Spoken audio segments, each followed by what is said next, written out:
Holy moly. I've been no sound. Thank you, Gabrielle. I was muted. All right, we're back. Okay, so here we go. We're back now that technical difficulties have been handled. We're back online, live, coming to you from downtown Playa Avianas in beautiful Guanacaste. What I was saying is that Rythmia is closed. Rythmia has been closed for the last 2 weeks. Normal. Gabrielle, thank you so much for saying that there was no sound. Rythmia was closed for the last 2 weeks, getting ready to prepare and to thank you, Andy. I know you heard me on Instagram, but it's the other ones. Back, we're live. We're live on all cylinders now. So I want to talk to you about faith. And what I was trying to say earlier was that I want to change people's minds about God, right? This word God has so much stuff on it. And really what we're talking about is consciousness. We're talking about what in the Aramaic, the original word milpa in Aramaic. Aramaic is the language that Yeshua ben Yusuf spoke. Aramaic is the language of the streets of the ancient Semitic lands. And Yeshua, otherwise known in the Greek translation as Jesus, but actually Yeshua means Joshua, which is very interesting. Yeshua is Joshua, and Joshua with Moses, Moses led the Israelites through the desert for 40 years. And we don't quite know why it took him 40 years to cross the Sinai, because it's not that big. But anyway, 40 years he was in the Sinai desert, and Moses couldn't enter the promised land, but Joshua could. And Jesus's name is Yeshua. Joshua, Yeshua. Anyway, Yeshua spoke Aramaic, and the Aramaic was the language of the streets. And they spoke Hebrew in the temples. That was a sacred language. But what they spoke out on the streets, I mean, the street language was Aramaic. It was kind of like Ebonic. You know what I mean? So, and the word in Aramaic, milpa, means the mind energy of God. So in the beginning, there was milpa. Milpa. In the beginning, there was a mind energy of God. And this mind energy is what everything emerges from. Everything emerges from this mind energy. And so this is the idea that I want to change about God, that there is a mind energy. That is the nature of God, a mind energy that knows only solutions, that knows only resolution, that knows only fulfillment, that knows only infinite possibility and potential. That's the mind energy of God. In that realm, that's what we call heaven. That's what the quantum physicists would call the unified realm. And it's in this realm, that we partake of. We come from that realm. So this topic is faith. How can we have faith in a God that many people have used as a reason to go to war, as a reason to do the most horrendous things on the planet in the name of God? Humans. That's not the mind energy of God. That's not God. That's humans. And so we want to clear up this idea, right, of God being mind energy, a consciousness, if you will. And from this consciousness, all form emerges. There's a spiritual principle there that says consciousness precedes form. Consciousness precedes form. So it is from the idea that then things emerge. This works in our lives because in our lives, it is our thinking that creates our reality.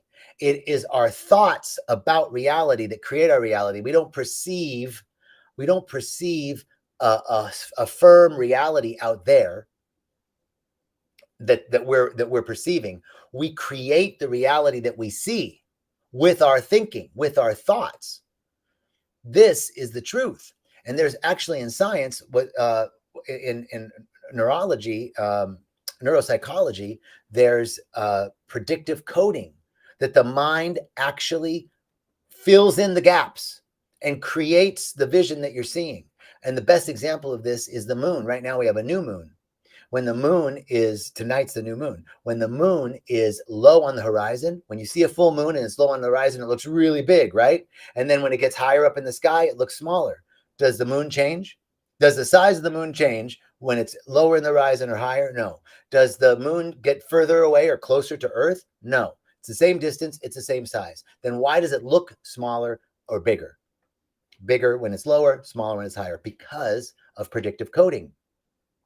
The mind has something, the brain has something to compare the size of the moon to, the horizon, and so it's relatively larger. When it's in the sky, has nothing to compare it to, and it looks smaller. Our perception changes reality.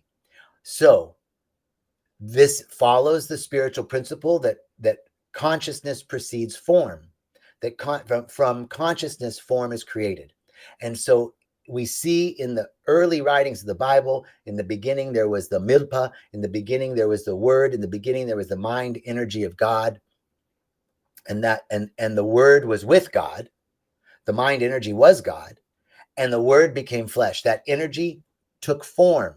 From the energy became form. This is Einstein's special theory of relativity. Energy equals matter or mass. E equals mc squared. So I'm going through all of this because this is the key to faith. This is the key to faith.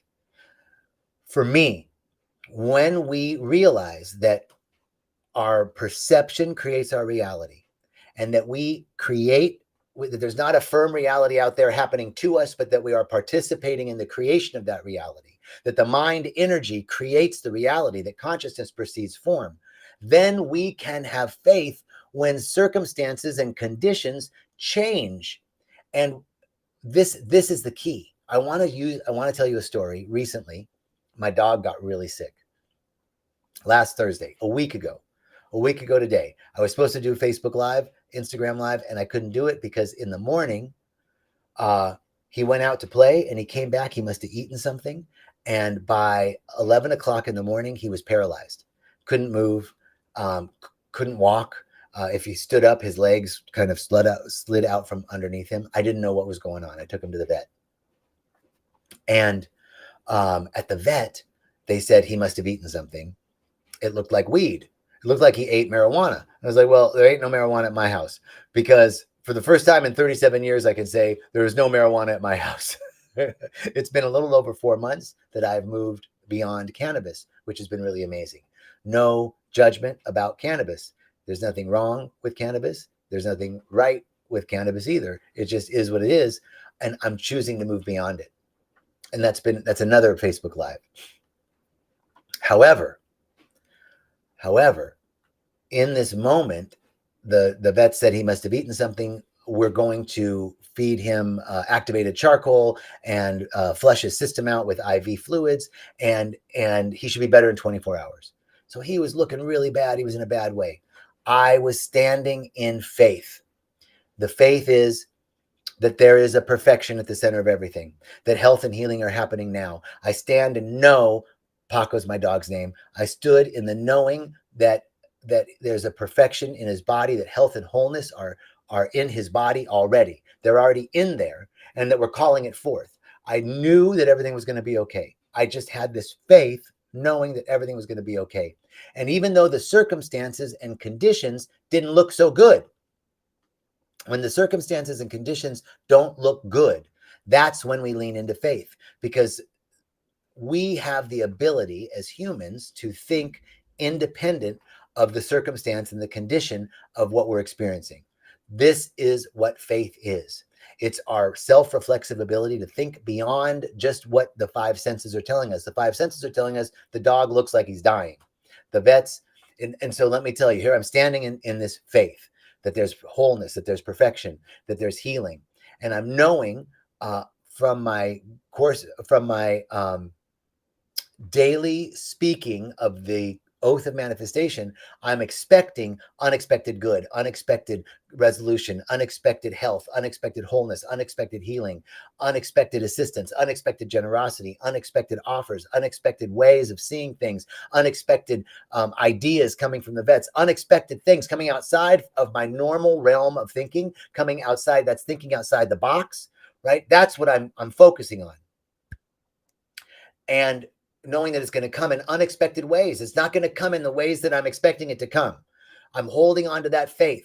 Now, 24 hours goes by, and the dogs know better. The vets say, we've done everything we know how to do. He should have been better 24 hours. It might be a neurological issue. You probably need to go see a neurologist, but the only neurologist in Costa Rica is in San Jose. And let's call him. So we call him, he's out of the country. So there's no neurologist, there's nobody we can see. I'm standing in faith. I say, okay, thank you. I leave the veterinary hospital for a minute and I go into prayer. Unexpected good, unexpected resolutions, unexpected ideas, unexpected solutions, unexpected answers coming in unexpected ways from unexpected places. I'm standing in this faith. And what happens is the idea comes to ask the vet if they can find someone who might not be a board certified neurologist, but maybe who has a specialty or knows a little bit more about this that they can connect with, either in Costa Rica or in another country. They find somebody. And then they say, well, you can drive to that person. These 6 hours away. He can see you tomorrow. I don't even think I can move the dog at this point. So unexpected solutions, unexpected answers. The idea comes, can you do a video conference with this doctor? And you guys are vets. You can be the doctor's hands and eyes and ears. And can you have a video conference with them? They did. And then the doctor says, no, this isn't a neurological issue. It's definitely an intoxication. And sometimes they take 36, 48, 72 hours to heal. Okay, great. So each step of the way, we're standing in faith, independent of circumstance, independent of the condition. I'm knowing that something wonderful is happening. I'm knowing that there are unexpected good coming. There's unexpected solutions coming. This is the key to faith, for faith is the substance of things. Faith is the substance of things hoped for and the evidence of things not seen. That's from Hebrews 11, chapter 11, verse 1. And faith is a mental attitude. It's of seeing when the intellect is not obstructed by the circumstance. When our mind is not obstructed by the circumstance of the conditions and circumstances, when our mind is not obstructed by what the five senses are telling us, faith is believing in something beyond what the five senses tell us. So this is the process. This is the key to living a life beyond what we could imagine, a life better than we could have imagined. Faith, when we move beyond limited beliefs, when we move beyond narratives that come from our core trauma, from fear, from doubt, when we get to rely on principle. And so we step into principle, even though the five senses are telling us something's wrong. I'm stepping into the principle with faith that everything is unfolding in divine perfection. I'm stepping into the principle with faith that everything always works out. I'm stepping into the principle with faith that something wonderful is happening, even though it doesn't look like it. And we have to look at nature. We have to look at nature to prove these spiritual principles. We know in nature that a tree is evidence of something that was unseen. The tree was in a seed, and that seed had everything that was necessary for that 40-foot tree to emerge. Inside the seed, something unseen, all the genetic, everything necessary for the growth of that tree was inside that seed, and it was unseen. So we can look at nature to see that we must think independent of circumstance. We can see that there is an idea, a coded pattern in that seed. And that idea became expressed, and it moved from the formless to the formed. It moved from the invisible to the visible. All of nature provides this example. And so when we have situations and circumstances in our lives, so we lose a job, we don't know how we're going to pay our rent, we think independently of the circumstance. We go into prayer, we go into faith, we go into principle. And from that principle, we hold the vibration that something wonderful is seeking to emerge. And it is that perception that creates the reality. And what happened with my dog? 3 days later, he spent 4 days in the hospital. On the third day, he was doing better, much better. On the third day, he began to eat. He began to move around. He could move his legs again. He wasn't just laying there. And even more unexpected good came. People unrequested sent money to help pay for the hospital bill, which was amazing. And guess what? The money that people sent was almost exactly the amount of the hospital bill. And That's unexpected good, unexpected money, unexpected love, unexpected kindness, unexpected generosity, unexpected offers, unexpected prosperity, unexpected healing, unexpected solutions, unexpected answers, unexpected resolution, coming in unexpected ways from unexpected places in my life and your life and the life of others. That is the truth. So this is faith. When we can step independent of the circumstance, hold the high watch. We have to have our spiritual practice. We have to have a spiritual practice. Andy says the universe is always working for you, never against you. That's a great principle, Andy. That's exactly right. It's always working for us. So when the storm happens, when the shift hits the fan, when something goes wrong, we don't say, God, why did you do this to me? Because God isn't doing anything to us. So everything is happening for us. So we don't ask, we don't even say, God, get me out of this storm. God, fix this situation. We say, what is being asked of me? What is nature asking of me? What is life asking of me right now? What is being called forth? What is seeking to be expressed here? What is seeking to emerge? We ask powerful questions. We ask empowering questions, not disempowering questions. Why did this happen? What did I do? Is the universe working against me? What did I do to piss the universe off? Those are not empowering questions. We want to ask empowering questions. What is seeking to emerge? What good is here? Why? What? Andy says, so what was it that your dog fell ill? What was the lesson? For me, Andy, the lesson was faith.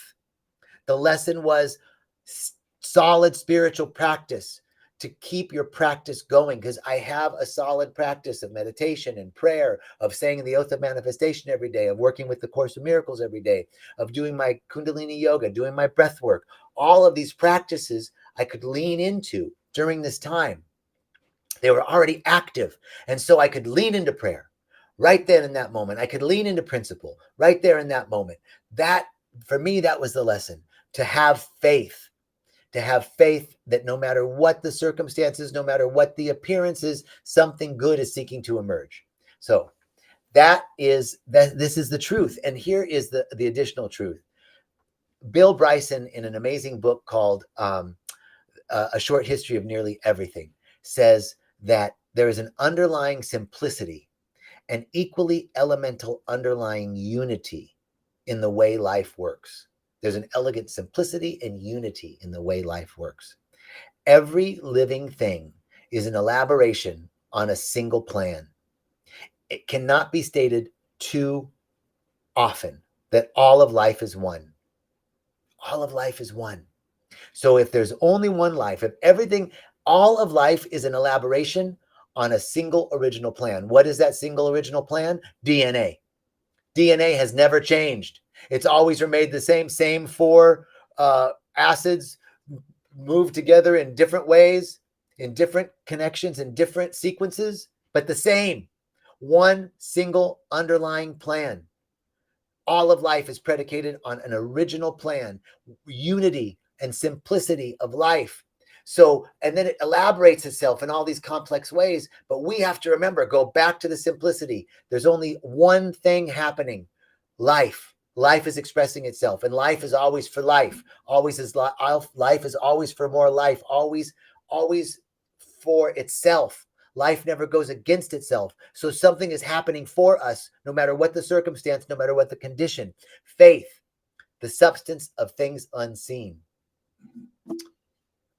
of things hoped for, and the evidence of things unseen. All right. This is our Facebook Live, Instagram Live, YouTube Live for the day. Having faith, thinking about God differently. God is the universal mind energy, the mind energy that was there in the beginning, that is there now, the simple underlying plan, underlying perfection that's at the center of everything. That simple original plan is the mind energy of God. It's in, through, and as everything. When we can connect with that, we too can walk on water, heal the sick, raise the dead, the whole shebang. Thank you. Susan says thank you. Happy birthday, Susan. Thank you for the happy birthday wish, Susan. And thank you all so much for joining. I hope you have a beautiful day. Many blessings. Peace and richest blessings.